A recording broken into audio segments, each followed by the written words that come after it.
पाठ 10 बाग और फूल।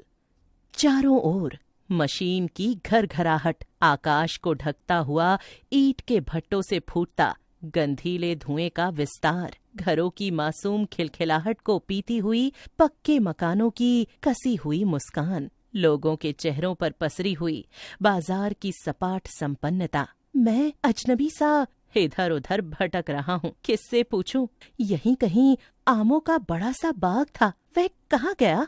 उसके किनारे एक कुआं था, बगल में एक बड़ा सा तालाब, बाग में अनंत पेड़ थे, अपनी अपनी शख्सियत थी। फागुन आते ही खामोश पेड़ बोलने लगते थे, उनके अंदर सोई ऊष्मा कसमसा उठती थी और धीरे धीरे वातावरण में किसलयों की लाली बन दहक उठती थी। बौरों की गंध से सबको पुकारने लगती थी। बौरों में से फूटने लगते थे नवजीवन की गंध लिए हुए टिकोरे। लोग धीरे धीरे गांव से बाग की ओर सरकने लगते थे। स्कूल के बच्चे बलबलाती धूल में जलते पांव रखते हुए भागे भागे आते थे और छाह में सुस्ताते थे। कुएं से पानी खींच कर पीते थे, तालाब में मुक्त होकर नहाते थे। बड़े बूढ़े किसी पेड़ के नीचे बैठकर बच्चों को सुनाते थे कहानियां, राजा की, रानी की, डाकू की, दानी की, देवता की, दानव की, पशु पक्षियों की, मानव की, सौतेली माँ की,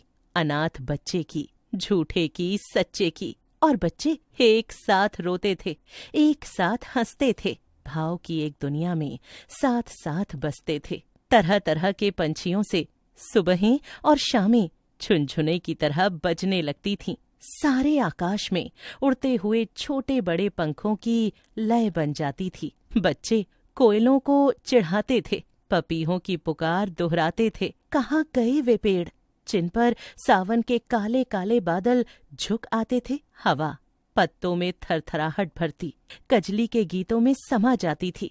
डालों में पड़े झूलों की पेंगों में उमंग आ जाती थी। खेतों में उमड़े धान के पौधों से होड़ लेते लहराने लगते थे अलकें और आंचल। दर्द और उल्लास के मिले हुए समवेत स्वरों से कछार कांपने लगता था। कहाँ गए वे पेड़? शादी में, ब्याह में, दर्द में, उत्साह में लोग जिनके हरे पल्लवों के साथ होते थे, शीत में पीले पड़कर झड़ते जिनके पत्ते लोगों की ठिठुरन में आँच बन जाते थे, जिनकी सूखी टहनियां रसोई घर में रोटियों में बदल जाती थीं।